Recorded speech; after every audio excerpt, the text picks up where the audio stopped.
ahí está doña María. Eh, doña María Elisa Morales, a quien voy a proceder a presentar. Hola María Elisa, ¿cómo estás? Hola, bien, gracias. Muchas gracias por la invitación. Bien, la voy a presentar ahora. La doctora María Elisa Morales es doctora en Derecho por la Universidad de Chile, es licenciada en Ciencias Jurídicas por la Universidad Austral de Chile. En la actualidad es profesora de dicha casa de estudio en el Departamento de Ciencias del Derecho y Derecho Privado. Con anterioridad fue profesora de la Universidad de la Frontera y directora del Diplomado en Derecho al Consumo de dicha universidad. Es la doctora María Elisa Morales, autora de múltiples publicaciones en revistas de derecho y de varios libros, entre los que destacan el libro El control preventivo de las cláusulas abusivas, su dirección de la obra Derecho al Consumo, Ley, Doctrina y Jurisprudencia. La doctora ha encabezado diversos proyectos de investigación, destacando en la actualidad el proyecto Fondesit de iniciación criterios de verificación de asimetría en las relaciones B2B, una perspectiva de derecho comparado, en la que es la investigadora responsable. Y esto es una cosa muy interesante que acaba de ocurrir recién, que es coautora junto con la doctora Francisca Barrientos, que también va a exponer en este ciclo, del recientemente editado libro Esquemas de Derecho de Consumo, que yo aquí me voy a permitir hacer una especie de publicidad que no tiene ningún interés económico, por favor no vayan a pensar eso de mí, pero que es un libro realmente interesante, pues en sus 898 páginas constituye un estudio pormenorizado, artículo por artículo, de la Ley de Protección del Consumidor, y que contiene doctrina y jurisprudencia para cada uno de sus artículos. Así que es un libro muy, muy interesante. Dicho lo anterior, dejo con ustedes a la profesora María Elisa Morales con su exposición sobre el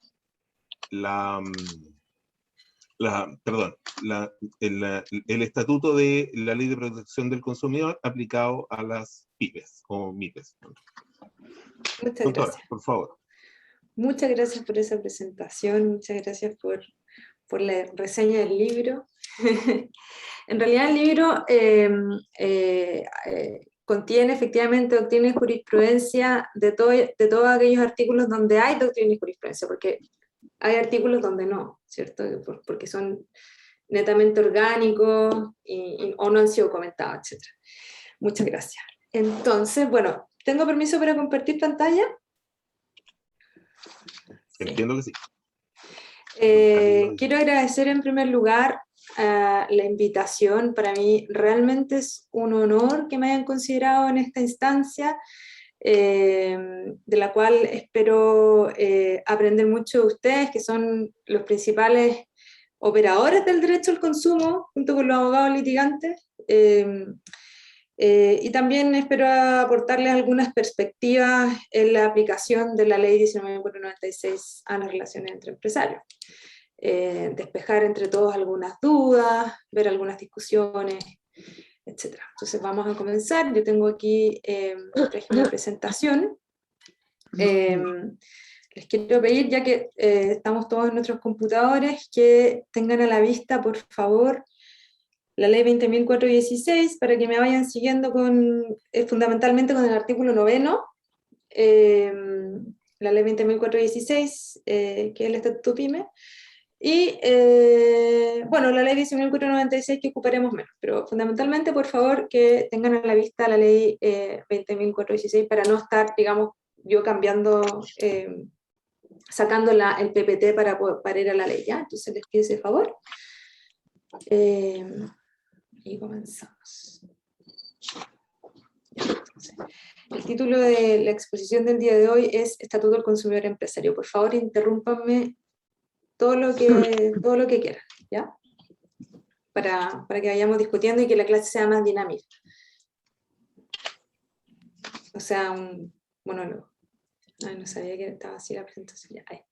Bueno, como ya sabemos todo, me imagino, el derecho al consumo, porque yo asumo que todos han tenido alguna aproximación a esta disciplina, a esta materia, el derecho al consumo es uno de los ejemplos en el derecho al contrato de protección a la parte débil. ¿Bien? Pero no es el único, hay otros ejemplos, también está el ejemplo del el derecho al trabajo. Con esto quiero decir que hay en el derecho al contrato algo que se llama el paradigma de la parte más débil, que aparece a principios del siglo XIX, a partir de la constatación de relaciones contractuales profundamente asimétricas. ¿Bien? Entonces, en la realidad, se comenzó a notar que esta idea de que las partes estaban en una posición de igualdad o de relativa igualdad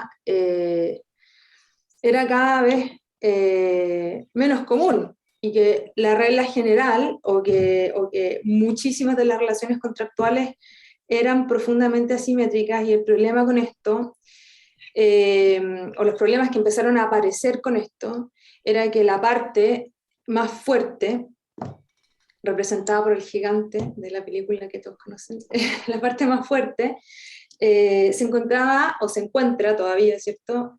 Cada vez menos con las regulaciones que han ido surgiendo, en una posición propicia para abusar de esa posición extremadamente, notoriamente más ventajosa. Pues bien, entonces, ¿cómo el derecho común, el derecho civil, el derecho comercial existente, ha sido concebido parte del presupuesto de la asunción de relaciones entre sujetos que se miran como iguales? Las soluciones del derecho común no son aptas para resolver estos problemas específicos derivados de relaciones profundamente asimétricas. Bien. Entonces, este paradigma de la parte más débil justifica la aparición de estatutos, de nuevos estatutos protectores, y uno de ellos es el derecho al consumo. Bien. Ahora, cuando surge el derecho al consumo, surge para regular la relación de consumo tradicional. ¿Y cuál es la relación de consumo tradicional? Aquella que los gringos denominan las relaciones B2C, o sea, la relación entre un empresario o proveedor y un consumidor, persona natural. ¿Bien? Es en esa clase de relaciones, que es la relación de consumo tradicional o relación B2C, donde la asimetría o la debilidad del sujeto que se protege es notoria, es ostensible, generalizada. ¿Ya? Y como es notoria, ostensible, generalizada, no requiere que esa asimetría se pruebe, entonces, que esa asimetría se pruebe, ¿ya? Basta con que se pruebe entonces la calidad de consumidor del sujeto protegido para que se active el estatuto protector. En el caso de las relaciones entre empresarios o relaciones B2B, relaciones entre empresarios, se parte de un presupuesto distinto. ¿Bien? Lo general, lo habitual, es que las relaciones entre empresarios exista en la relación entre empresarios una relativa igualdad entre los sujetos. Bien. Sabemos que eso de la exacta igualdad es prácticamente imposible, por eso se habla de una relativa igualdad. Se toleran ciertos desequilibrios, ¿no es así? Y entonces surge la pregunta de qué pasa en aquellos casos en que excepcionalmente se produzcan ciertas asimetrías más profundas en las relaciones entre empresarios. Porque a medida que este paradigma de la parte más débil se asumió en doctrina y paulatinamente en las legislaciones, trasladándose a la ley, ¿cierto? la doctrina fue asumiendo, fue notando que no solamente las relaciones asimétricas se verificaban entre personas naturales y empresarios, sino que también las relaciones comerciales podían llegar a ser profundamente desequilibradas, profundamente asimétricas. Y también allí se ha advertido una necesidad de protección, pero distinta, debido a la diferencia que existe, que ya expliqué, que son estos distintos puntos de partida, ¿ya? Bueno, entonces, junto con la doctrina, las legislaciones en derecho extranjero y en nuestro derecho también han ido evolucionando, ¿cierto?, a proteger también al empresario más débil.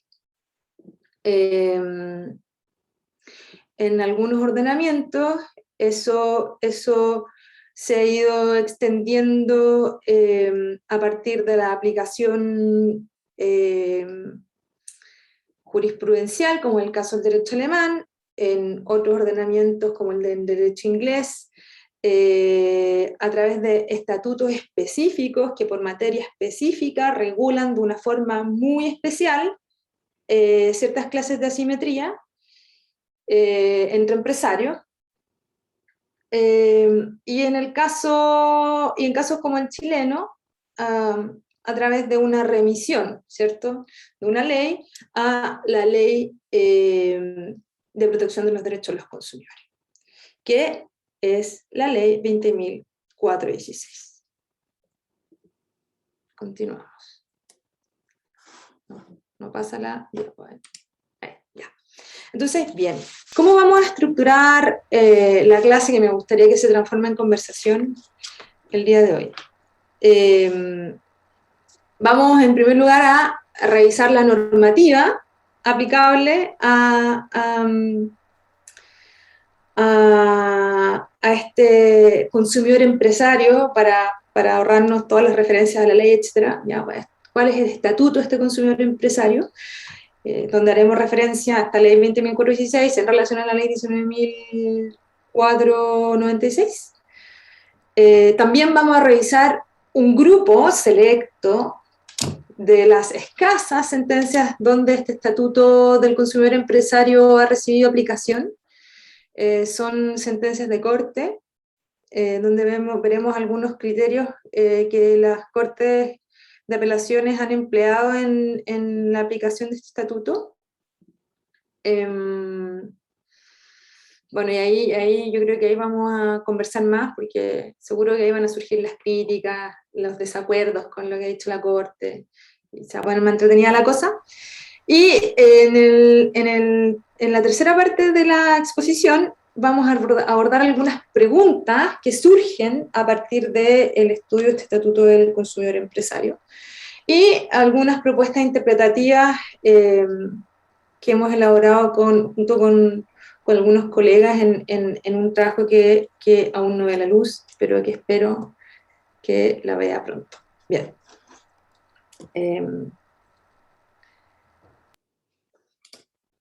Entonces vamos con lo primero. Configuración de normativa del Estatuto del Consumidor Empresario. Bien. Lo primero es recordar, ¿cierto?, la noción de consumidor que rige en el ordenamiento jurídico chileno. Y la noción de consumidor en nuestro ordenamiento está compuesta de dos artículos fundamentales, que son el artículo 1, número 1, y el artículo 1, número 2 de la ley 19.496. Bien, el artículo 1, número 1 señala, lo voy a leer para no equivocarme, porque de memoria no me lo sé: las personas naturales o jurídicas que en virtud de cualquier acto jurídico oneroso adquieren, utilizan o disfrutan como destinatarios finales bienes o servicios. En ningún caso podrán ser considerados consumidores los que, de acuerdo al número siguiente, deban entenderse como proveedores. Es entonces el consumidor de la ley 19.496.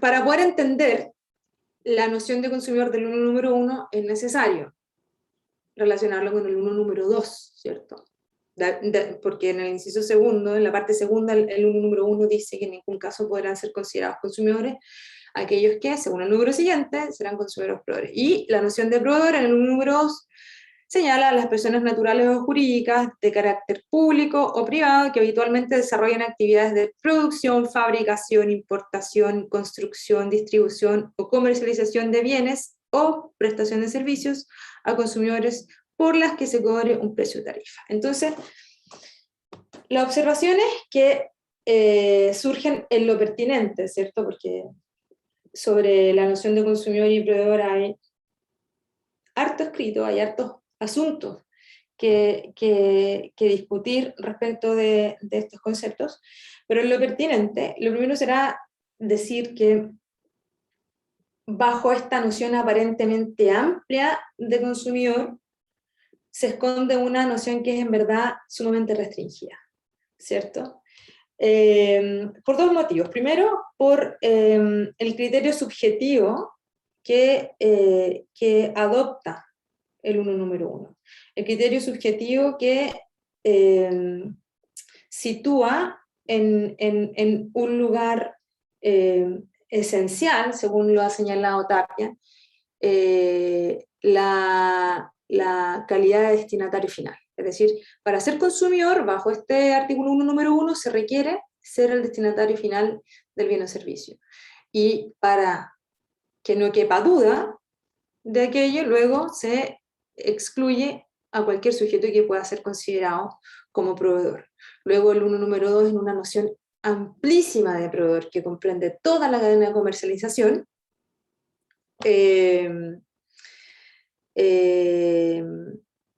echa por tierra cualquier posibilidad de considerar a una empresa como consumidora.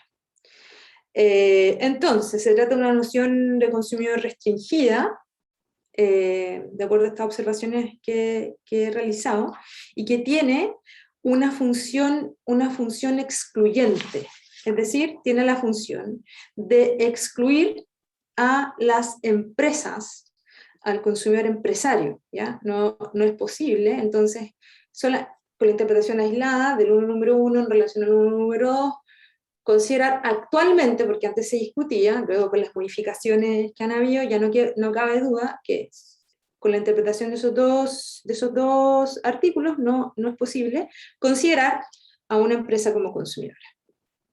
Profesora, ¿Sí? profesora, ¿Sí? ¿me permite un comentario? Por supuesto. Lo que pasa es que hay bastante jurídica que considera, porque usted dice que una empresa no puede ser considerada nunca consumidora final, ¿no es cierto? Eso está afirmando usted, parece, ¿no? En relación al Que 1, una número 1 empresa con el 1, número 2. Lo que ocurre es que el número 1 da como posible a las personas jurídicas, ¿no es cierto? Y una empresa puede ser, obviamente, una empresa jurídica, una sociedad, una empresa, una persona jurídica con fines de lucro, por lo tanto, una empresa. Además, las empresas, personas naturales con RUT, ¿no es cierto? Lo que pasa es que hay bastante jurisprudencia, yo he dictado decenas de sentencias, en que hay personas jurídicas, sociedades que demandan porque un producto o servicio que no incorporan a su cadena de producción, destaco eso, ¿no? No incorporan a su cadena de producción, demandan porque, qué sé yo, un aire acondicionado no resultó porque era para su oficina, una impresora para la oficina, y ellos son consumidores. Por la ley 19.496, frente al proveedor, por la ley antigua, por la ley normal, sin invocar la 24.16. Entonces, me extraña su afirmación de que la ley excluye a las personas jurídicas con fines de lucro, las empresas, o incluso personas naturales que son empresarios, a invocar el estatuto del consumidor. Porque la exclusión de la ley consumidor es cuando no es destinatario final. Ese es el concepto esencial del consumidor. Y la empresa o servicio que no está incorporado a su ciclo productivo, ese es un acto de consumo, no es un acto mercantil puramente. Le hago esa observación. Y hay decisiones jurisprudenciales, ¿no? Que conozco yo y que conozco de las Cortes, que me han confirmado sentencia aquí en Santiago varias veces. Sí, usted tiene razón que es jurisprudencia en ese sentido. Lo que yo estoy diciendo es que si uno interpreta el artículo 1, número 1 en relación al artículo 1, número 2, según mi opinión, no cabe la noción de consumidor empresario dentro del 1 número 1, porque el 1 número 1, su nombre, perdón, Viviana Muñoz, lo que yo digo lo dice varios profesores también, ¿eh? Sí. bueno, Viviana, en ningún caso podrán ser considerados consumidores los que, de acuerdo al número siguiente, deben entenderse como proveedores. ¿Bien? Entonces, lo que yo le estoy diciendo es que, en base a esa parte de la norma en relación con la noción amplísima del 1 número 2, no cabría considerar como consumidores a los empresarios. Y la única manera, a través de una... Sí. ¿Cómo concilia cuando se habla de persona jurídica y el concepto doctrinario del acto de consumo, que es el destinatario final?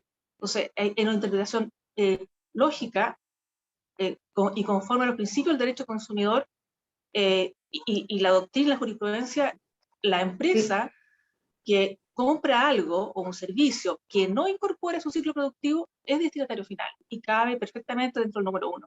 Esa es mi opinión, la verdad, y como le digo, conozco profesores que Por la respaldan. supuesto, sí. Entre ellos está Tapia, bien, pero hay otra doctrina muy importante que opina en contrario, Momber. Yo también sigo esa doctrina. Y usted tiene razón en que hay alguna tendencia que lo entiende de esa manera, pero desde la dictación de la ley 20.416, bien, los supuestos de consumidores empresarios están relacionados a esa norma. Ahora, si usted sostiene una interpretación extensiva en base al principio de protección al consumidor que no está consagrado en la ley, bueno, también uno puede encontrar sentencias de corte en ese sentido.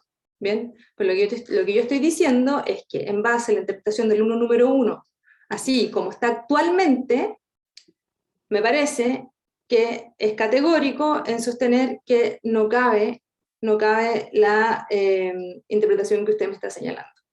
Bien. Incluso me parece contra ley. Esa es mi opinión, también es la del profesor Momber. Lo que ocurre es que es facultativo de la MIPE invocar la 20.416. El Estatuto del Consumidor es la ley común general de los actos de consumo. La 20.416 es para aquel MIPE que la quiere invocar, ¿ya? La ley 19.496 es más amplia que lo que establece la 20.416, de modo que esta empresa podrá o no invocar una ley o no según su conveniencia, según las normas a las cuales quiera acogerse, ¿no? Bueno, es un tema de interpretación, yo creo que la jurisprudencia avala esto, por algo será, ¿no? Pero, en fin, no vamos a discutir. No toda la jurisprudencia, como vamos a ver. Son distintas, respeto su opinión, pero la verdad es que la que yo tengo está avalada por bastante jurisprudencia y algunos profesores. Sí, sí, no toda la doctrina y no toda la jurisprudencia. Y bueno, a mí me parece entonces que esa interpretación no cabe por las razones que le estoy señalando, que son normativas, es decir, tenemos texto expreso. El principio de protección de los consumidores no está consagrado en la ley. Hay un proyecto de ley que sí pretende incorporarlo, pero hasta el momento no está consagrado, y el concurso normativo al cual usted alude, según mi opinión, da la posibilidad a la micro o pequeña empresa para optar entre el derecho común o la aplicación de la ley 19.496 vía Estatuto PYME. No por sí sola. Bien, si no, no tendría sentido la dictación de esta normativa especial. Bueno, tenemos opiniones encontradas y la verdad que eso es válido y enriquece la discusión de todas maneras. Así es que le agradezco su intervención. Continuando, ¿sigo compartiendo pantalla? Sí, bien. Bien, entonces eso en cuanto a los artículos 1 número 1 y 1 número 2 de la ley.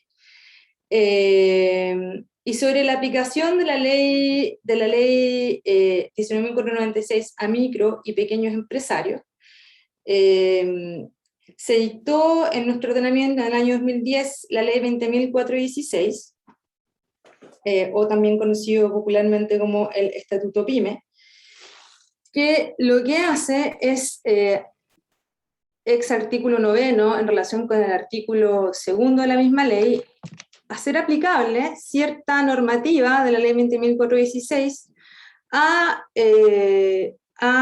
a cierta clase de empresarios, ¿cierto? Que son los micro y pequeños empresarios. Entonces, para determinar cuáles son los sujetos protegidos, lo primero es ver cuál es la clasificación de empresas de menor tamaño que realiza la ley 20.416, que distingue entre microempresas, pequeñas empresas, medianas empresas, ¿cierto?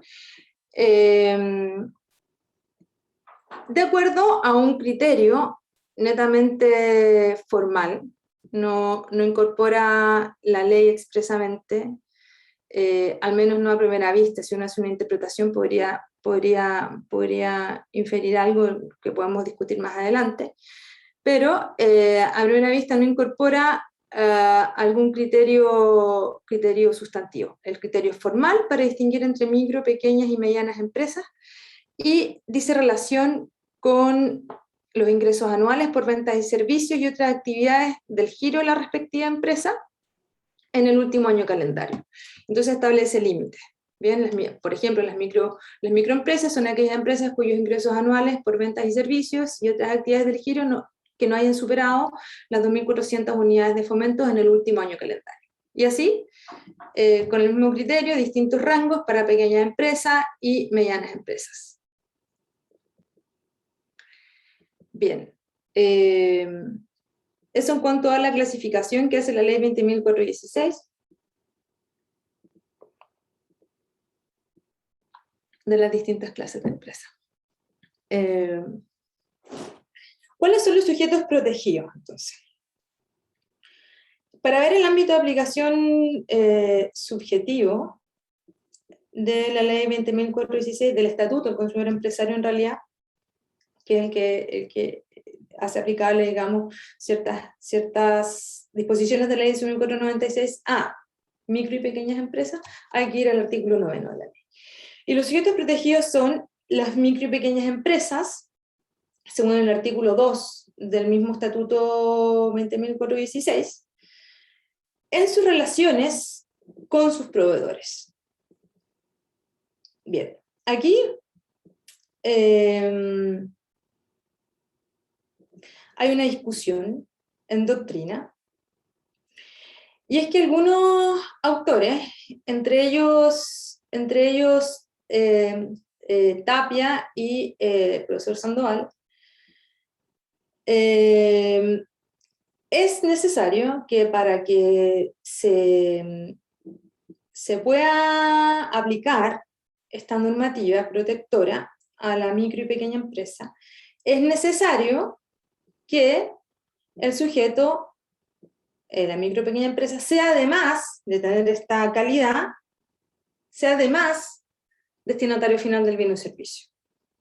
Bien, a partir de la dictación del Estatuto PYME, esta doctrina afirma esto, ¿ya? Que para que la micro y pequeña empresa reciba la protección de este estatuto, se requiere no solamente que reúna la calidad de ser micro y pequeña empresa, sino además que se verifique respecto de ella la calidad de destinatario final. Y esto porque estiman estos autores que la noción de destinatario final es esencial en el concepto de consumidor. ¿Bien? Y a partir también de una interpretación literal. ¿Bien? Una interpretación literal del artículo 9, que señala que se está protegiendo a las micro y pequeñas empresas, comillas, en su rol de consumidoras. ¿Bien? Esa es una posibilidad. La otra posibilidad es señalar que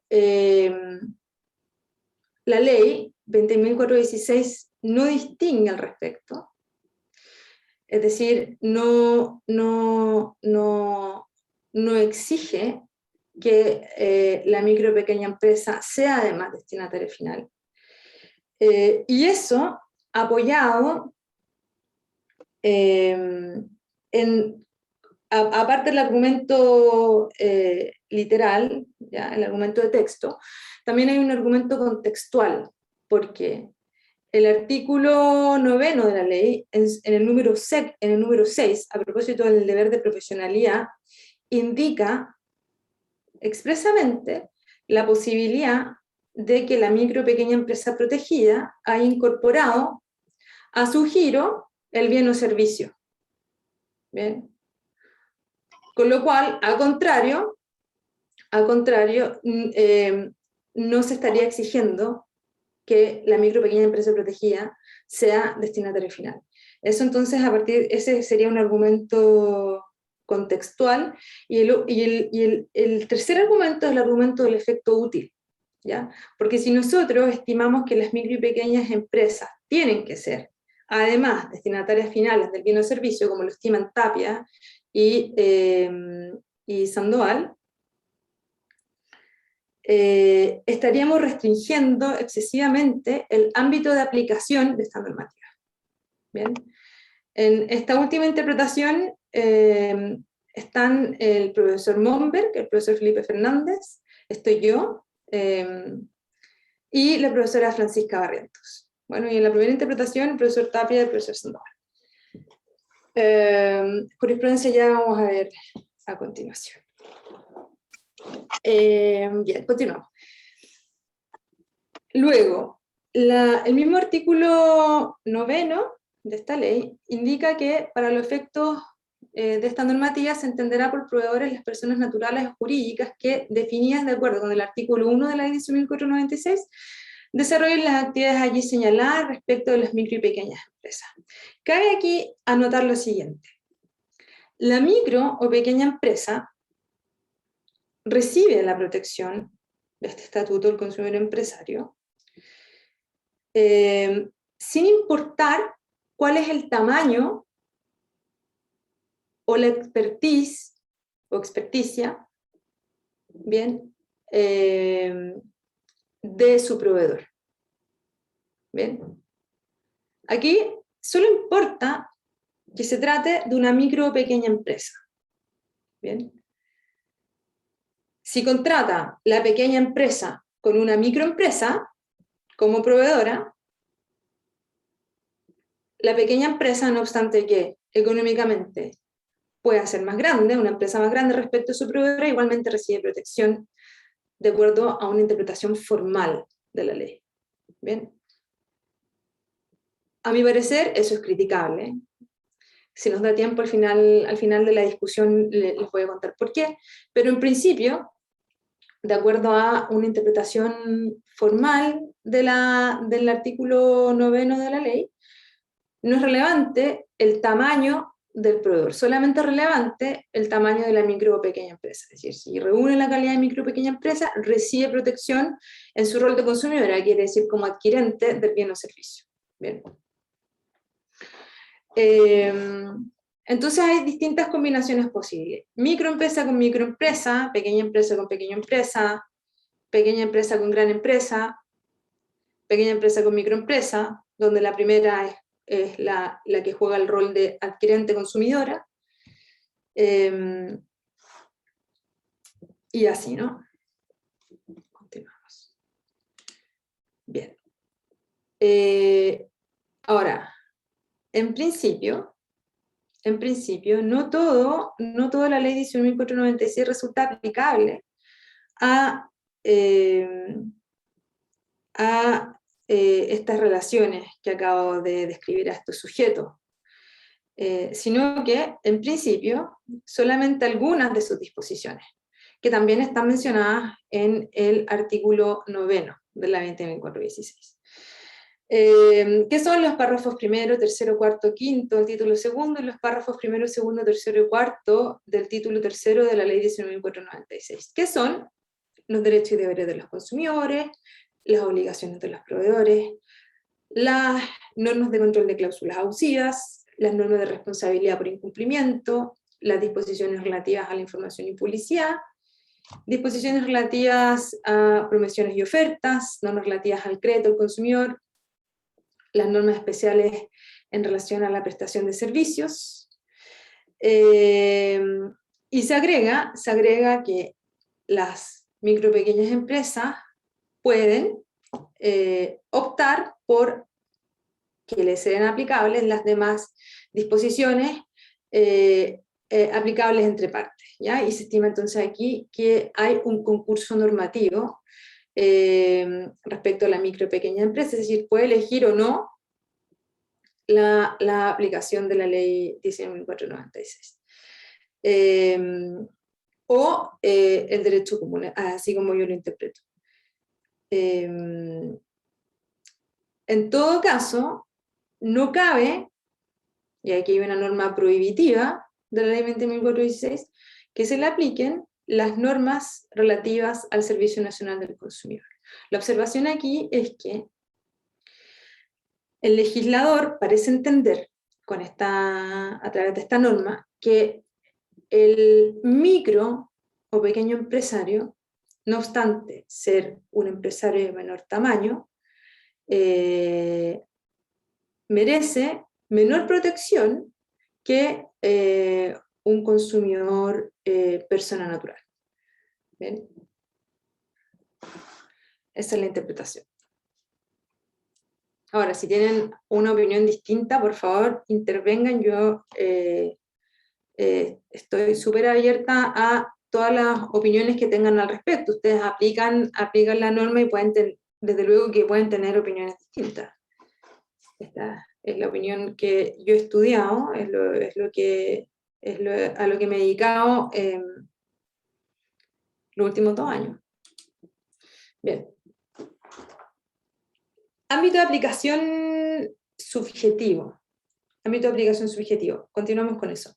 Los sujetos tutelados. No solamente la norma de la ley 20.416 nos da luces respecto de quiénes son los sujetos incluidos, sino que también nos dice que hay algunos casos excluidos, es decir, casos en que no obstante reunirse en la calidad de micro o pequeño empresario, no es posible aplicar la ley 20.416.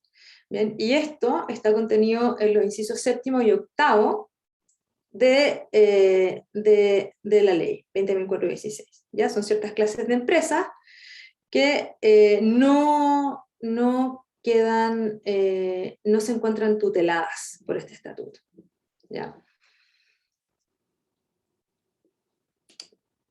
Y estos casos excluidos, que están en el artículo 2º, incisos 7º y 8º de la ley, son los siguientes. Primero, y este es un caso que ya no tiene aplicación, pero si uno lo mira en la ley vigente, está, entonces cabe hacer la aclaración. Las empresas que tengan por giro actividad cualquiera de las descritas en las letras D y E del número 1 del artículo 20 de la ley sobre impuesto a la renta. Bien, estas disposiciones, a las que hace referencia el inciso 7º del artículo 2º, se referían a rentas de la explotación de bienes raíces no agrícolas, que actualmente se encuentran derogadas. ¿Ya? Como actualmente se encuentran derogadas, esta clase de empresas que generan esta clase de rentas volverían al ámbito de aplicación, porque como se trata de normas excepcionales, no cabe hacer interpretaciones analógicas de acuerdo a la ley vigente. Esta es la interpretación de Patricia Toledo, que es doctora en Derecho Tributario, y con la cual escribió una columna que se publicó en el Mercurio Legal el año pasado, y que yo les puedo enviar si quieren a través de Juan. El segundo caso son las empresas que tengan por giro actividad cualquiera de las descritas en el número 2 de la ley del artículo 20 de la ley de impuesto a la renta. Y estas son rentas de capital inmobiliario, como por ejemplo los fondos mutuos, ¿ya? Los intereses, etc.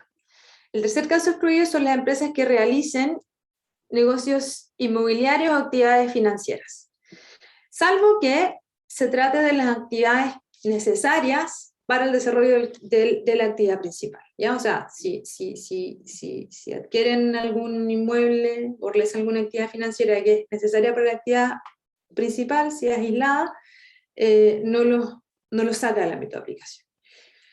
El cuarto supuesto son las empresas que poseen o explotan a cualquier título derechos sociales o acciones de sociedades o participaciones en contratos de asociación o cuentas de participación, con una precisión, solo en la medida que estos negocios no constituyen conjuntamente más del 35% de los ingresos de la empresa. Ese es el límite, ¿ya? Si es menor, entonces vuelven a ser sujetos protegidos. Las empresas, quinto supuesto y último supuesto excluido, las empresas en cuyo capital pagado participen en más de un 30% de sociedades cuyas acciones tengan cotización bursátil o empresas filiales de estas.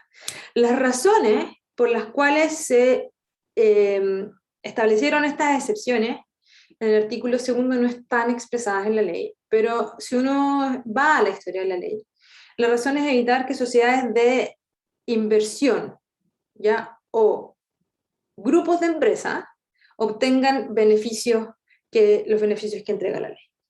Bien. Entonces allí nosotros podemos ver que nuevamente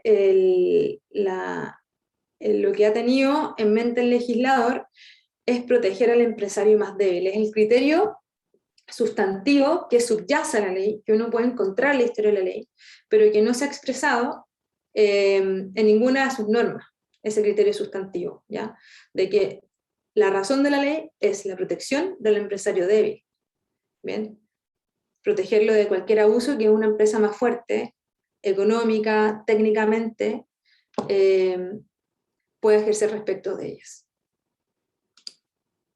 Bien, la tutela de las micro y pequeñas empresas en la praxis judicial. Bueno, entonces aquí, como les contaba, este es un trabajo que todavía no ve la luz de investigación y que hemos estado realizando con el profesor doctor Humberto Carrasco y la profesora Patricia Toledo, que es especialista en Derecho Tributario, como les contaba, y Humberto Carrasco en Derecho Comercial. Y donde entonces hemos encontrado algunas sentencias interesantes relativas a la aplicación. Lamentablemente, nosotros no tenemos el acceso que quisiéramos a todas las sentencias de policía local. Entonces, el análisis está más centrado en sentencias de corte. Bueno, en la columna derecha de las láminas que vienen a continuación van a ver la individualización de la sentencia, y en la columna izquierda y en la columna derecha la doctrina o materia que de allí se extrae en relación a la aplicación del Estatuto del Consumidor Empresario, con mención del considerando respectivo. Bueno, entonces la primera doctrina que se extrae del caso Sociedad Comercial BB Limitada con Petrobras Chile, es que no existe asimetría de información entre dos empresas del mismo giro. Y además es preciso que la micro o pequeña empresa que invoque las disposiciones del Estatuto PYME sea destinataria final de los bienes o servicios. Esta es una sentencia que incluso llegó hasta la Corte Suprema en junio del 2018. Quisiera conocer, me gustaría que vayamos comentando los pronunciamientos, si son tan amables. ¿Qué opinan? ¿Cómo han fallado ustedes? ¿Están de acuerdo? ¿No están de acuerdo? Así como Viviana. Viviana, creo que era. Mira, yo creo que ese fallo de la Corte se olvida de la historia fidedigna de la ley. La historia fidedigna abarca la situación de las pequeñas las micro y pequeñas empresas en toda su realidad, tanto como consumidores finales como en sus actos propiamente comerciales, cuando compran un insumo que van a usar en su proceso productivo, desde la peluquera que compra un equipo para su peluquería, o desde una empresa que compra una máquina de embalaje, de etiquetado, que incorpora el proceso productivo. Esas relaciones no son como destinatario final, pero a eso apunta la ley de PYME, la historia de la ley avala eso. Entonces, el rol de proveedores, y por eso yo avalo mi idea de que las empresas como consumidores finales tienen derecho a la ley 19.496 per se, digamos, y cuando actúan como proveedores frente a otra empresa, ¿no es cierto?, que les da insumos para su proceso productivo, perfectamente la 24.016 es la que procede en ese caso, y es el sentido de la ley, ¿ya? La historia fidedigna avala esa situación de asimetría, ¿no es cierto?, en que la empresa compra algo para su proceso productivo y sale malo, se demoran en entregarlo, le cobran lo que no corresponde, le cobran intereses más altos, en fin, todas las fallas que puede tener un proceso de ese tipo, es válido, es el sentido de la ley. Entonces me parece que ese fallo me parece inapropiado y que no considera la historia fidedigna, que es el insumo para poder entender el alcance que tiene la ley, que busca proteger a las pequeñas y microempresas. Si yo no comparto el fallo, yo creo que la historia fidedigna es la que principalmente lo desmiente. Profesora. Muchas gracias, Viviana. Sí, antes de continuar, Viviana, ¿tienes por ahí la ley 20.416 a la vista?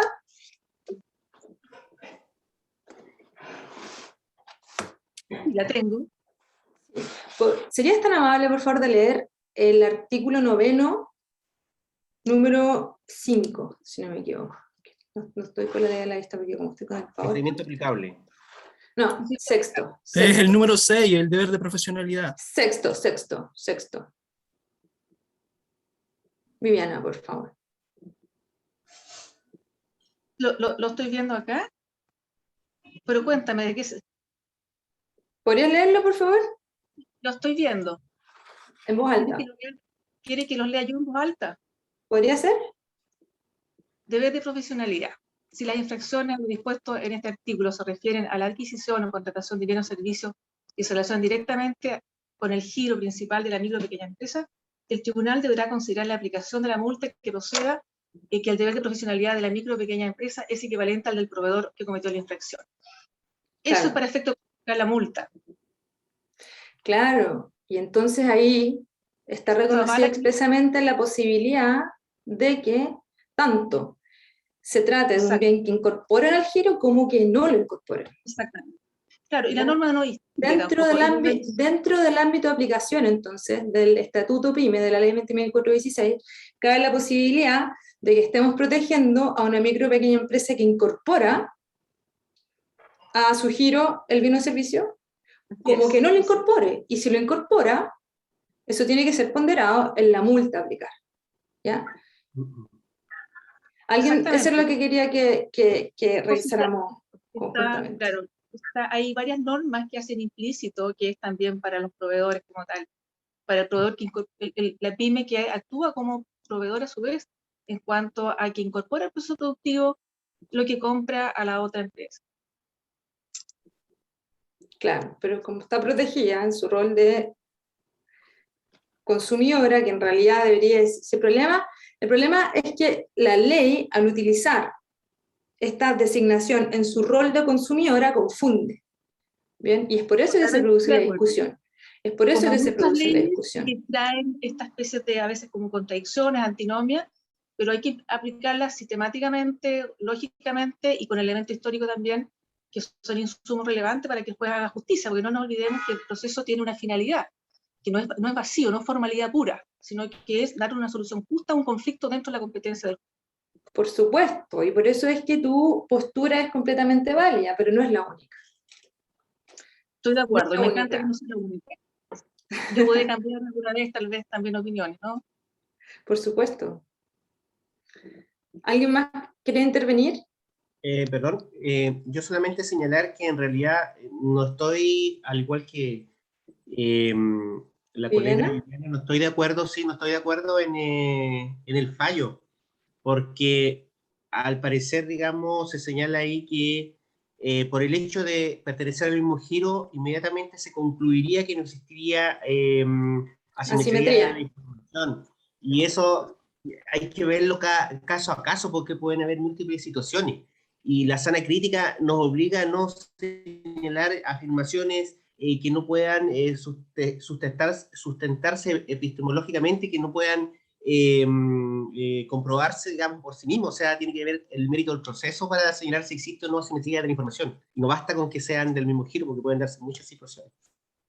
Absolutamente de acuerdo. Además que la asimetría no solamente es de información, puede ser una asimetría económica, técnica. Exacto. Entonces, ver caso a caso si se configura una asimetría me parece adecuado y conforme con el espíritu del estatuto, del estatuto PYME, que en la historia de la ley consagra que se ha dictado justamente para que las empresas de menor tamaño puedan recibir la protección que los consumidores persona natural reciben a través de la ley 19.496.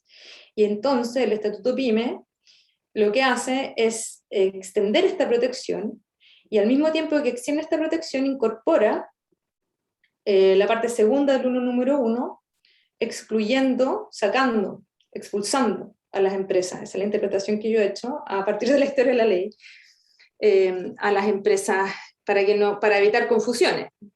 Pero, como bien señala Viviana, hay sentencias que han continuado aplicando directamente la 19.496. Una consulta, ¿Sí? María Elisa.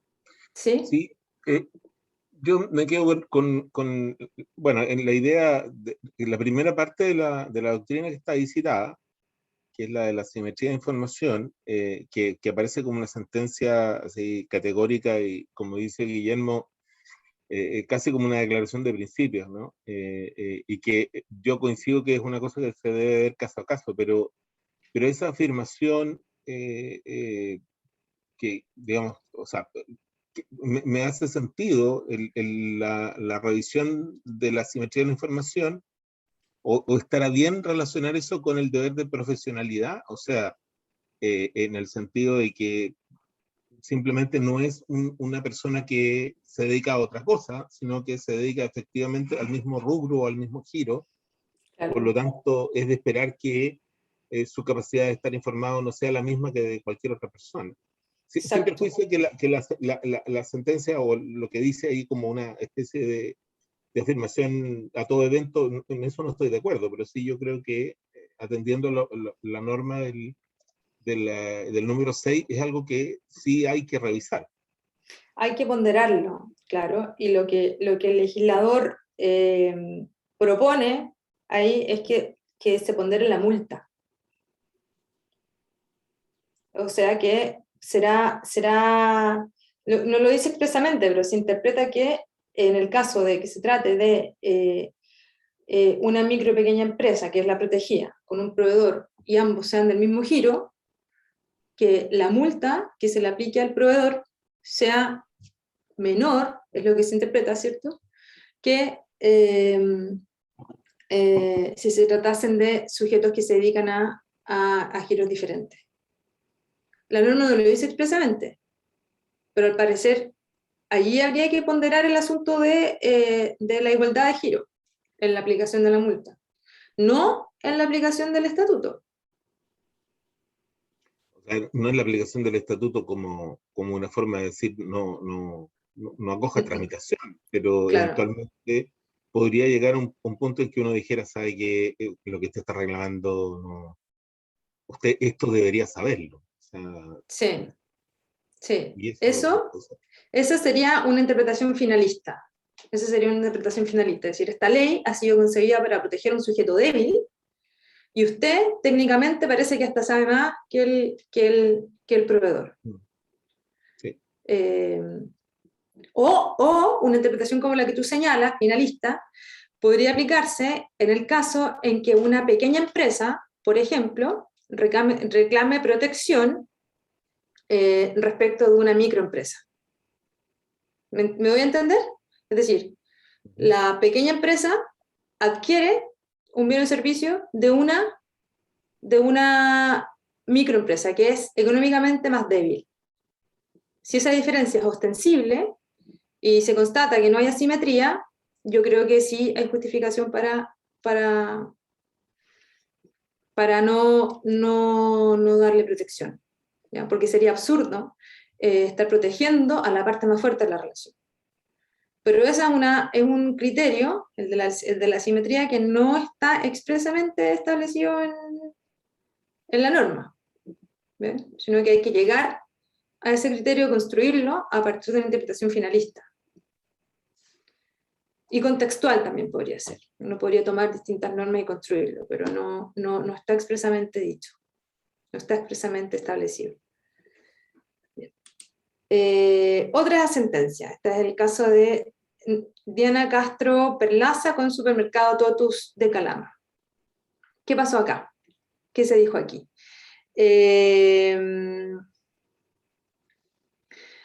Bueno, acá se dice que la micro pequeña empresa que invoca las disposiciones del Estatuto PYME no debe ser necesariamente destinataria final de los bienes o servicios. Bien. Luego, agrega, ahora bien, a juicio de esta Corte, con la prueba rendida en autos puede desprenderse que la empresa demandante cumple con las condiciones exigidas por la Ley 20.416 para estar en presencia de una empresa de menor tamaño, en términos que con la prueba rendida en autos se puede concluir la aplicabilidad de la Ley 20.416, especialmente considerando la exigua cantidad de mercadería adquirida, por lo demás, no a una empresa destinada a la distribución del producto o a comerciantes, sino directamente a consumidores finales, lo que permite presumir que se está ante una microempresa. Este es el caso de una dueña de un mini market que compra en el supermercado Totus me parece que un quintal de harina, si no me equivoco, para vender al menudeo en su mini market. ¿Ya? Y entonces, la Corte, en un caso así, no le exigió una prueba documental, sino que presume que se trata de una microempresa. ¿Qué les parece a ustedes? Y que por lo tanto merece la protección.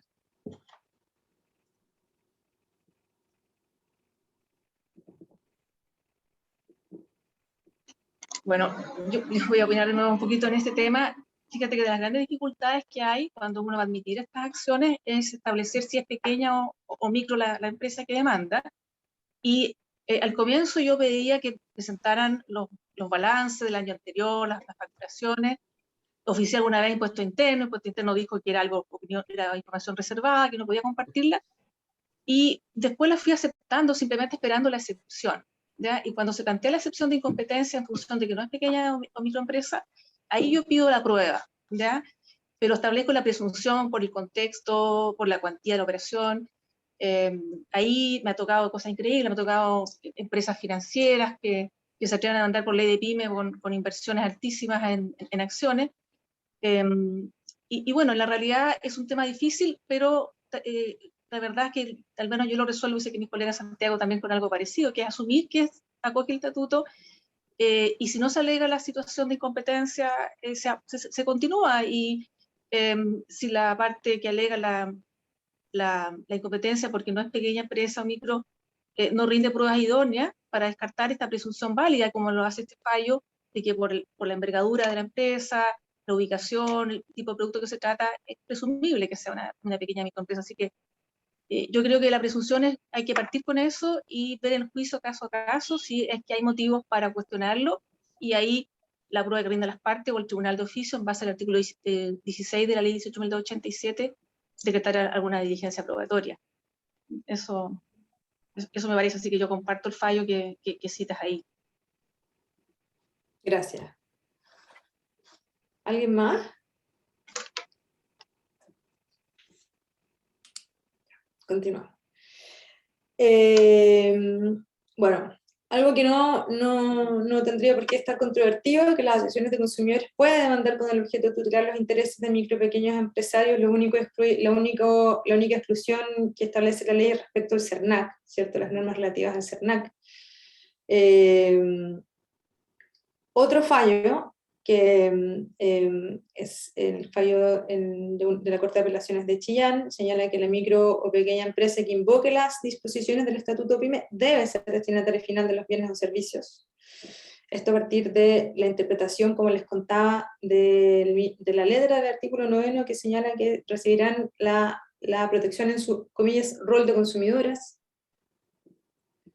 Este que es un fallo bien conocido, el de Jaime Solé Díaz y otra con Liberty Seguros, dentro de las varias doctrinas que se pueden extraer de esta sentencia, se señala que la tutela de la ley 20.416 es excepcional y por lo tanto la micro y pequeña empresa que pretende invocar sus disposiciones debe probar dicha calidad.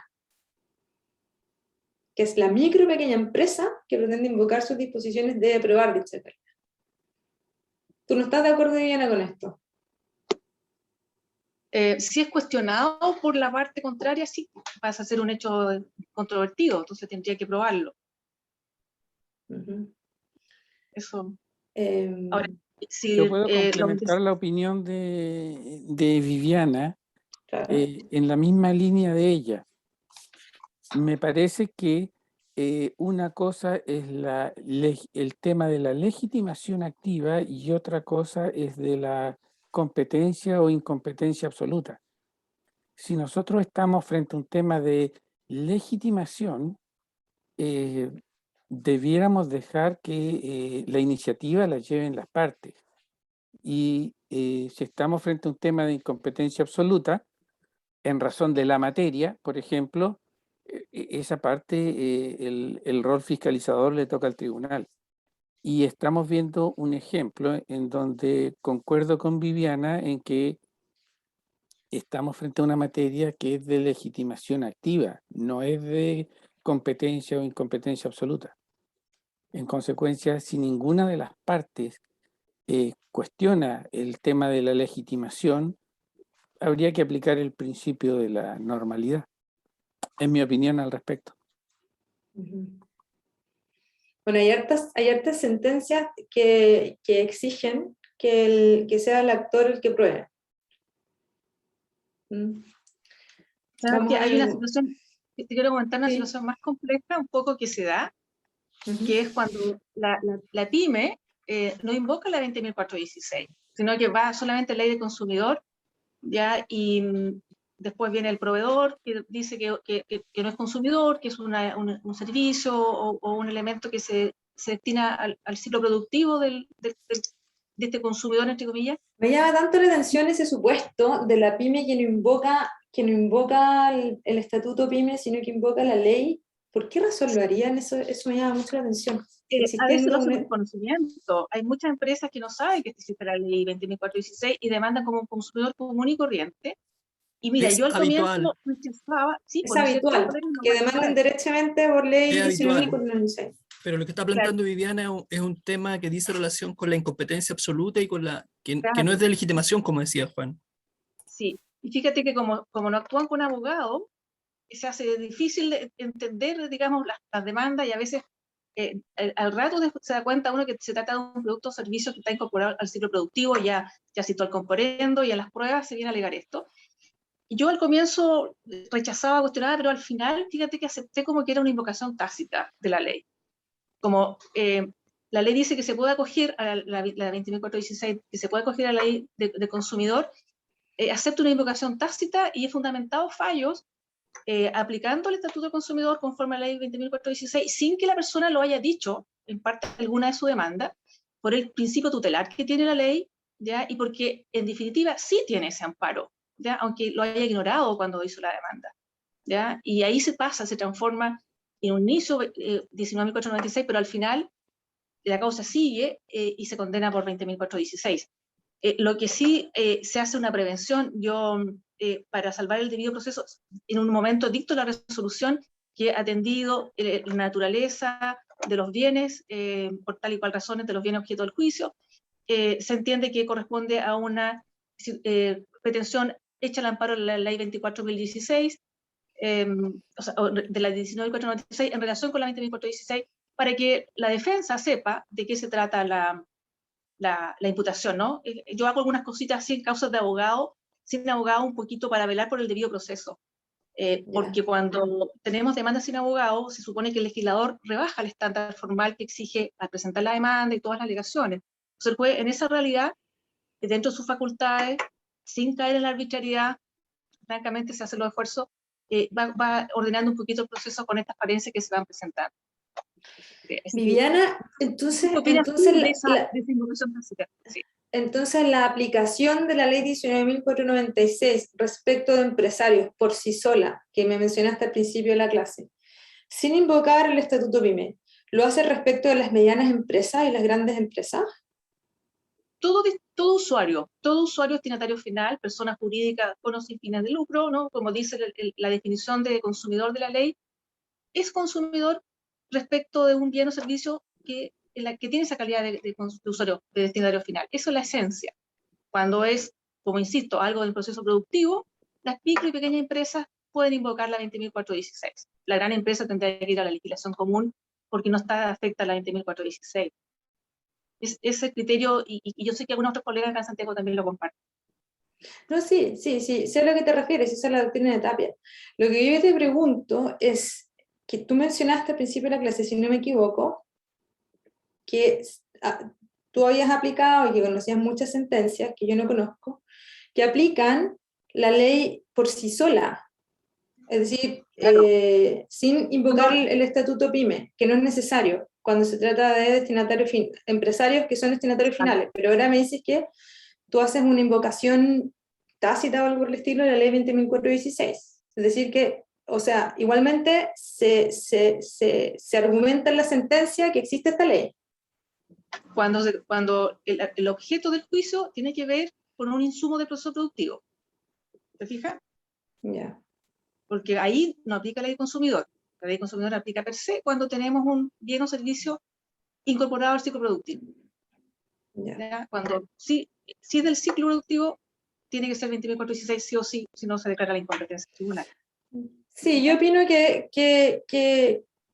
la, bueno, ya expliqué que lo opinaba yo, pero yo creo que cuando se trata de una empresa, la posibilidad de aplicar la ley 19.496 viene dada por el artículo 9 de la ley 20.416. Y cuando se trata de un bien o servicio que se incorpora al ciclo productivo, como tú lo dices, la incidencia o la diferencia se encuentra en el número 6, ¿ya? Que es la ponderación de la multa. Pero bueno, esa es otra forma de interpretarlo, ¿no? Profesora, yo quiero plantear Sí, una Juan. reflexión en relación con lo mismo. Uh-huh. ¿Hasta qué punto es necesario para una microempresa invocar la 20.416 considerando que existe el principio iura novit curia, es decir, las partes ponen los hechos y el juez pone el derecho? Uh-huh. Ese es un...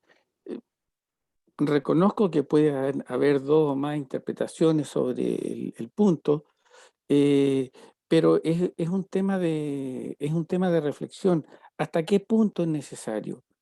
Si nosotros optamos por la posición de que el juez pone el derecho y las partes ponen los hechos, no sería tan indispensable la invocación de la ley 20.416, y su tratamiento solamente podría realizarse en el proceso si se invocara por la defensa alguna falta de legitimación activa por no estar comprendido dentro de, no haber aprobado, por ejemplo, que es una microempresa. Sí, si me permiten Sí, claro, Juan. añadir a lo que dice Juan, yo creo que si uno lo ve desde el punto de vista también de cuál es la labor de un juez de policía local, en términos procesales, digamos, nosotros, este es un procedimiento que no hay que olvidarse que es un procedimiento infraccional también. Y que por lo tanto, desde el punto de vista infraccional, a nosotros nos corresponde una labor de investigación, que es propia de nuestra calidad, digamos, de juez que tiene una labor de investigación en materias infraccionales. Por algo tenemos facultades probatorias que no tiene ningún otro magistrado en Chile y que nos recuerdan todavía un poco al antiguo procedimiento penal. Eso por una parte, y por lo tanto yo también creo que la invocación de la 20.416 no es necesaria en la medida en que finalmente, y eso relacionado con lo que alguien dijo también anteriormente, que es que estas leyes prescinden de los abogados, como le gusta decir al legislador prescindir, y por lo tanto, con mayor razón, hay una labor de alguna manera de compensación de esa asimetría, por expresarlo en términos también de la propia ley que estamos viendo, en términos de que la gente llega a veces, y en lo que uno en la medida de lo posible, sin entrar en algún prejuzgamiento, también hay una labor de compensar esa situación, que a la que ayuda esta labor de juez investigador. en cuanto al tema de la calidad de pequeña y mediana empresa, yo recuerdo hace algunos años atrás una presentación del profesor Momberg, no estoy muy seguro si fue en Antofagasta o en Santa Cruz, en la que él se había dado el trabajo de revisar cuál era el volumen de las empresas en Chile en función de los criterios que daba la propia ley. Y su conclusión era que era más del 70-80% de las empresas caían dentro de estas categorías por los propios parámetros fijados por la ley. Entonces, la verdad es que, claro, yo también coincido con mis colegas que en la medida en que llega esto, si no hay discusión sobre el tema, uno tiene que asumir que lo más probable es que lo sea, incluso por una cuestión estadística, y que efectivamente si alguien lo quiere discutir, eventualmente va a ser un tema de prueba. Pero en principio... Se presume. No sé si decir se presume, pero la prueba de que es una pyme está, digamos, existe en términos por lo menos estadísticos. Sí, disculpen, yo quisiera aportar, refrendando lo que Hola, dicen los Guido. colegas. Hola, ¿qué tal? ¿Cómo estás, María Elisa? Bien, ¿y tú? Que finalmente es un tema de competencia absoluta, irrenunciable para el tribunal e improrrogable para las partes, y por lo tanto nosotros acogemos estas acciones y eventualmente exigimos del actor, aplicando, como decía Juan, el principio de normalidad, algún tipo de prueba en relación con la circunstancia de que esté sometido al estatuto PYME, cuando la contraparte se opone, ya sea con una incompetencia absoluta o bien con una falta de legitimación activa, y nosotros ahí nos vemos en la necesidad de tener que poner esta carga procesal al actor, de tener que acreditar su condición para poder caber dentro de la competencia o de la legitimación que se está objetando. Ese es simplemente un tema más que nada procesal, creo yo. Eso. Quisiera hacer una reflexión que me parece muy pertinente en relación con el artículo 19 del Código Civil. He notado que la exposición y en general las opiniones tienden a guiarse por el elemento gramatical de interpretación de la ley. Pero de a poco... No siempre. Sí, pero de a poco las intervenciones que he estado escuchando de los asistentes hacen que sea prudente reflexionar que el artículo 19 del Código Civil, el elemento gramatical lo subordina al sentido de la ley, que en otras palabras es hablar del principio tutelar de la ley al que se refirió Viviana. Es decir, si nosotros leemos el artículo 19 del Código Civil, claro que tenemos un elemento gramatical que considerar, pero por sobre ese elemento gramatical está el sentido de la ley. El artículo 19 es cuando el sentido de la ley es claro, entonces no se desatenderá su tenor literal. Y en el caso de la Ley de Protección al Consumidor y en el caso de la Ley 20.416, hubo dos fuerzas potentísimas que debatieron posiciones encontradas y tuvieron que llegar a algún tipo de acuerdo, algún tipo de término medio en la redacción final.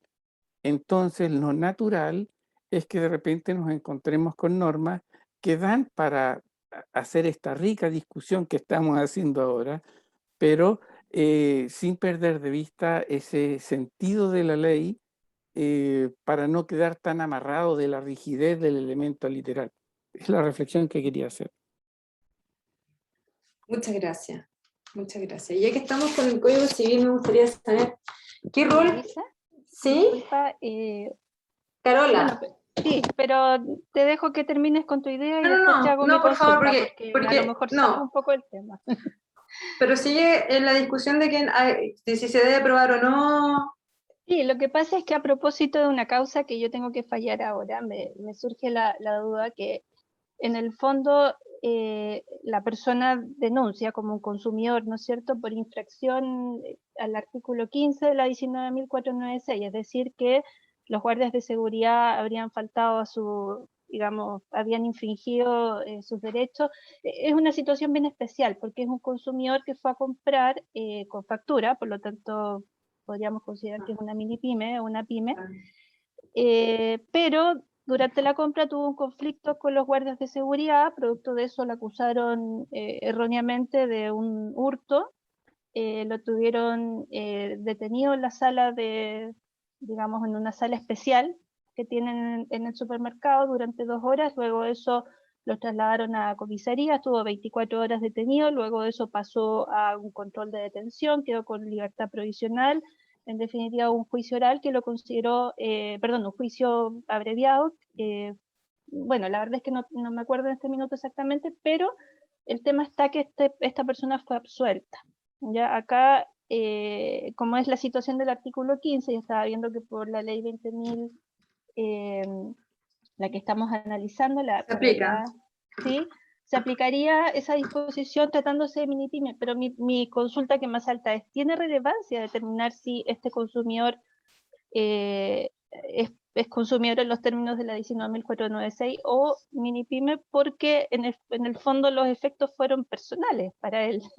Él es el que tuvo que estar sometido a un proceso y, digamos, acusado erróneamente de un hurto que en definitiva fue considerado absuelto, y ahora está demandando justamente por infracción a la ley del consumidor, y obviamente el supermercado en la contestación hizo valer justamente que él sería, o sea, me alegó una falta de legitimidad fundado justamente en que él estaba comprando no como persona natural, sino que como, como mini pyme, fundado en que fundamentalmente compró con una factura.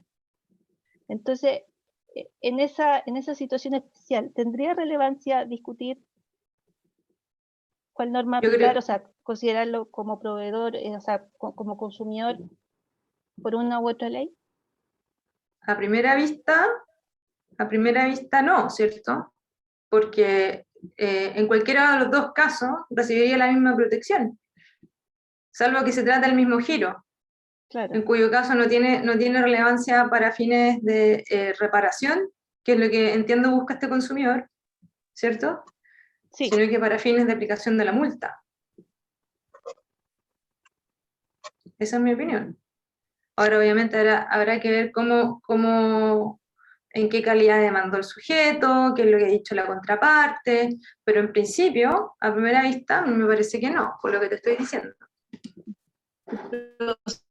¿Sabes que eso apunta, María Luisa, a un tema bastante común, que es la titularidad de la acción del daño moral? Porque a veces las mini pymes demandan el daño por la tramitación, por lo que sufrió el gerente o alguien, y ahí el daño moral, yo creo que surgen dos acciones independientes, ¿no? En este caso que cuenta Carola, si la persona demandó por consumidor respecto de una situación así, hay una acción propia de ese consumidor que se llama el consumidor equiparado, aquel que si bien no es el que compra, está cubierto por la ley consumidor porque está dentro de la esfera de los deberes del proveedor en cuanto al establecimiento de comercio, o sea, el deber de seguridad, ¿no es cierto? Ciertas situaciones que no están vinculadas necesariamente al contrato de consumo, ¿ya? Y aquí podemos tener un proveedor que compra algo, pero un acompañante o una persona natural que es el representante, pero que sufre en su calidad, en su dignidad, este maltrato, ¿no es cierto?, esta situación. Que yo creo que son acciones distintas, que puede demandar la pyme por algún trámite, por la pérdida de tiempo, situaciones patrimoniales que le afectaron, y a su vez esta persona, la directamente afectada, que fue lo que hizo, parece, directamente hablar del consumidor, demandar al amparo al consumidor. O sea que tenemos dos acciones paralelas que pueden surgir cuando una persona natural es dañada en un acto de consumo que afecta a una pyme. No sé si me explico, ¿ya? Sí. Y ahí hay un tema grande más para profundizar, que son justamente estos concursos de acciones que puedan dar el daño moral de las pymes, los daños morales que se puedan presumir en derecho consumidor, varias cosas que tienen que ver con las pymes, desde, por ejemplo, si favorece la carga dinámica a las pymes o no, varios temas que Claro. son más de detalle, tal vez, ¿no? Sí. Claro, y de discusión, porque nada de eso está tan claro. La ley Nada de eso está claro, entonces todo es todo interpretable. ¿Les parece si vamos avanzando? Porque ya van a ser las 6:30, entonces les quiero mostrar otros pronunciamientos y vamos con la tercera parte y final de la clase. Bueno, no sé si terminé con lo anterior. Bueno, hay otro pronunciamiento que señala que la tutela de las micro y pequeñas empresas bajo las disposiciones de la ley 20.416 se extiende, a diferencia de la ley 19.496, a contratos mercantiles, para ambas partes. Otro pronunciamiento.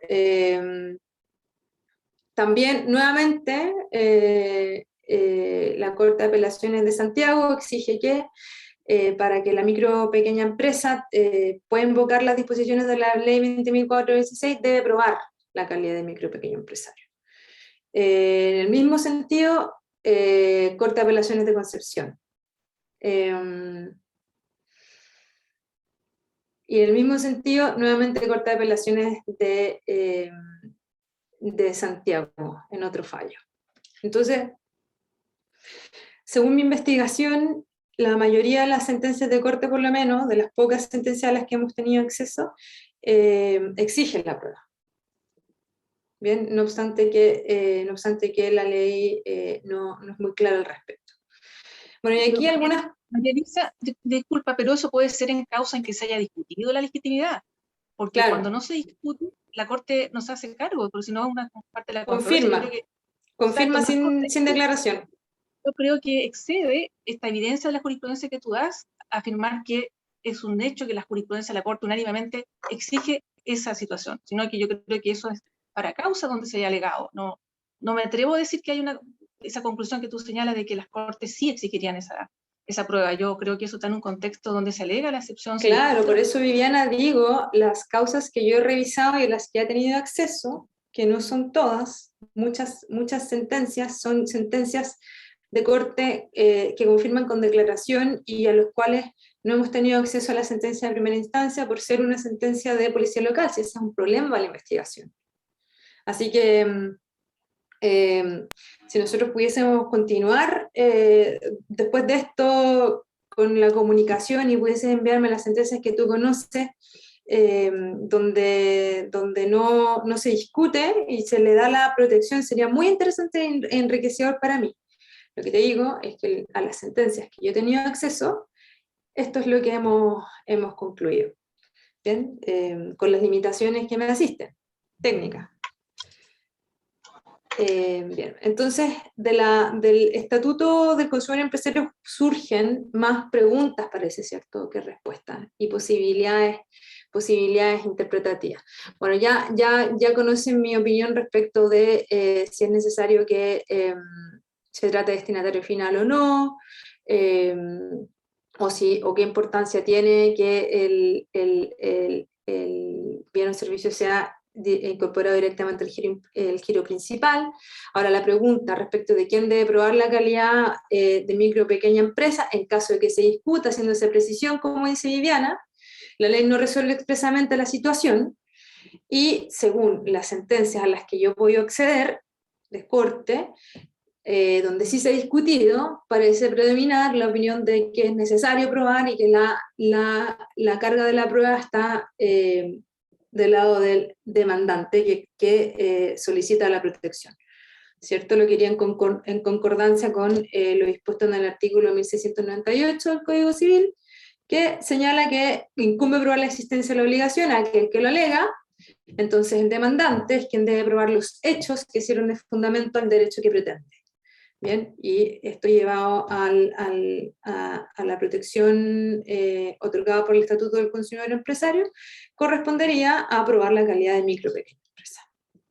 Bien, esa es una interpretación. ¿Cómo se debe probar la calidad de microempresa? Tampoco hay una respuesta en la ley. ¿Y cuáles han sido las interpretaciones? Nuevamente hago la precisión de las sentencias a las que yo he podido acceder, donde esto se ha discutido. Mayoritariamente han hecho referencia a los balances, ¿ya? a los balances. Y se han descartado ciertos documentos del Servicio de Impuestos Internos como inidóneos porque no dan la información que se requiere, que es la referencia a las utilidades del año calendario anterior, que es a lo que se refiere la ley 20.416. Bueno, ahí les dejo una sentencia en ese sentido, ¿bien? Para ir terminando ya. Por último, la pregunta respecto de los ingresos anuales para aprobar la calidad de micro que pequeña empresa deben ser aquellos que corresponden al año comercial anterior a la celebración del contrato al año comercial anterior o del año comercial anterior o al año anterior de la presentación de la querella o la demanda. No sé si me explico, ¿ya? La ley en distintas disposiciones hace referencia al año calendario anterior, ¿cierto? Relaciona los ingresos anuales que la empresa haya obtenido en el año calendario anterior, ¿cierto? ¿Sí? ¿Alguien me habla? ¿No? Para categorizar a la empresa como pequeña, micro o mediana. Entonces el hecho relevante para calcular estos montos en referencia al año calendario anterior es el contrato celebrado entre las partes o la presentación de la demanda. Bien. Entonces hay alguna sentencia que ha resuelto señalando que el hecho relevante es la presentación de la demanda, es decir, que se cuenta un año a partir de ese hecho y es ese el plazo relevante. Y hay otra opinión que señala que el hecho relevante es la celebración del contrato entre el micro o pequeño empresario y su proveedor. Es decir, el último año calendario, el año calendario anterior, lo es respecto del acto o contrato celebrado entre el micro o pequeño empresario y su proveedor. Y aquí los argumentos dicen relación con el artículo 19, inciso segundo del Código Civil que alguno de ustedes comentó recién, que para clarificar lo que ha querido decir la ley, como lo señala en su letra, se recurre a la historia fidedigna de su establecimiento. Bien, donde en alguna parte de la historia de la ley 20.416 se señala que el objetivo de esta ley es hacer aplicable a las micro y pequeñas empresas la ley 19.496 cuando actúan como consumidoras ante empresas que expenden sus productos y servicios al público en general. ¿Y en qué momento actúan como consumidoras? Al momento de la celebración del acto de contrato. Un argumento contextual, de acuerdo con el artículo 22, inciso primero del Código Civil,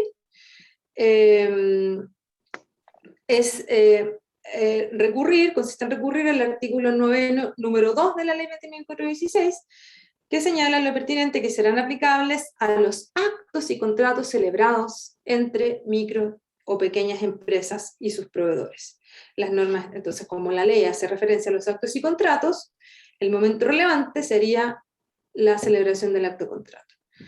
Y, por último, un argumento sistemático, también en virtud del artículo 22 del Código Civil, según el cual procede a recurrir a otras leyes para ilustrar los pasajes oscuros de la norma que se busca interpretar, particularmente si versan del mismo asunto, y bueno, si es que procede a aplicar el control de contenido y de cláusulas abusivas, el momento relevante nuevamente será la celebración del contrato. Bien, esto aquí bien sintético porque como ya estamos en el tiempo y hay muchas personas que se están despidiendo, parece. ¿O no? Ah, no, que vi harta actividad en el chat. Podemos volver si quieren, pero como ya estamos en la hora, yo quería agradecerles por la atención y sobre todo por la invitación y muy especialmente por las intervenciones, porque la verdad que, sobre todo las de Viviana, me sorprende saber que hay bastantes visiones o posturas interpretativas que ustedes aplican y que nosotros no tenemos acceso por las limitaciones técnicas por todos conocidas, y bueno, me abre esto un horizonte para complementar la investigación, así que te agradezco mucho, especialmente Viviana. Por supuesto que les envío la exposición Gracias a ti, María Luisa. y Viviana, si tú fueras muy amable, por favor, también de enviarme, no sé, alguno de tus fallos o de los fallos que tú me comentaste a lo largo de la discusión. Vemos Te lo cómo nos agradecería contactamos y montones. Te lo agradecería muchísimo. Ahí, Viviana, ahí los puedes hacer llegar al correo de Sí, capacitaciones y sí, yo los reenvío. No hay problema. claro, hay conciliaciones sí que se llegan mucho, ¿no? Entonces a veces no hay tanto fallo, pero hay algunos fallos. Sí. Bueno, te lo agradecería montones. Y claro, por supuesto que les voy a enviar el material, no solo el PowerPoint, sino que el material complementario que tengo preparado. Bueno, yo les quiero dar las gracias, colegas, y muy especialmente a María Elisa por su muy interesante exposición. Aquí había varios pedidos de que sí podías hacer llegar la presentación, que ya nos dijiste que sí. Por supuesto. Yo creo que una cosa que nos queda en esto, que me lo han manifestado varios colegas académicos también, que es el tema del acceso a la sentencia. Es una cosa que tenemos que conversar eventualmente nosotros como jueces, porque para los que están trabajando en la academia es difícil acceder a sentencias que no sean aquellas que llegan a la corte, y nosotros sabemos que lo que llega a la corte o lo que resuelve las cortes no es necesariamente lo que estamos haciendo nosotros todos los días. De ahí vamos a tener que conversar algo, probablemente como instituto, algo de buscar alguna forma de que la idea de la investigación académica es que sea comprensiva, ¿no? Que abarque todo lo que se ha hecho en un aspecto, y eso se hace muy difícil en la actualidad con nuestro sistema, hasta que no tengamos tramitación electrónica, que eso algún día va a llegar, supongo. De hecho, Eso. a Gonzalo, un abogado que tramita acá, que trabaja en externa. No, parece que eso no es para nosotros. Ya, colegas, dejarlos invitados. La próxima sesión es el 18 de la próxima semana. Corresponde a una exposición sobre carga dinámica de la prueba con el ministro de la Ilustrísima Corte de Apelaciones de Concepción, el señor Rodrigo Celda San Martín. Están todos invitados. Es también un tema tremendamente interesante. Muchas gracias por la asistencia y muy especialmente muchas gracias a María Elisa. Juan, antes que cierres, perdón. habían unos Señora comentarios. Sí, gracias. Habían unos comentarios en el chat de algunos colegas. No sé si los ibas a leer. A ver, es que muchos de esos, la verdad es que estuvieron. Sí, acá arriba teníamos, lo que pasa es que la parte de abajo era en despedida. Pero Juan Rubilar lo escuchamos, y Andrés Franco habló también del principio de Iuria no Vicuria, al que se refirió Juan, y dice, junto con saludar, y en esos casos por aplicación del principio de Iuria no Vicuria, no debería haber problema, corresponde al juez adoptar el estatuto a aplicar. Esto en la conversación sobre si nosotros tenemos que utilizar la 20.416 sin la invocación, ¿no? Dice Andrés, el tema de la legitimación, los jueces siempre deben pronunciarse respecto de ello, independiente que se alegue o no, por cuanto al ser un elemento a considerar para obtener la tutela jurisdiccional necesariamente debe ser ponderado por el juez a la hora de dictar la sentencia, de modo que al tener la ley 19.496 de aplicación excepcional en el caso de las pymes, necesariamente debe acreditar su calidad de tal durante la secuela del juicio. Me refiero a obtener la tutela jurisdiccional mediante el ejercicio de la acción. Eso es en relación con lo que habíamos conversado. Claro, hay distintas opiniones. Y el resto son muchas gracias.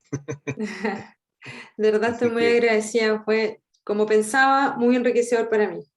Así que espero también haber podido aportar en algo para el rol que ustedes desempeñan, humildemente. Muy bien, nos vemos entonces, colegas, el próximo miércoles. Muchas gracias por la asistencia. Gracias, María Elisa. Muchas gracias a todos ustedes. Muchas gracias, hasta Muchas luego. gracias. Chao, chao. Chao, muchas Gracias, gracias. gracias María Alicia, saludos. Chao, Guido, gusto de Chao. escucharte.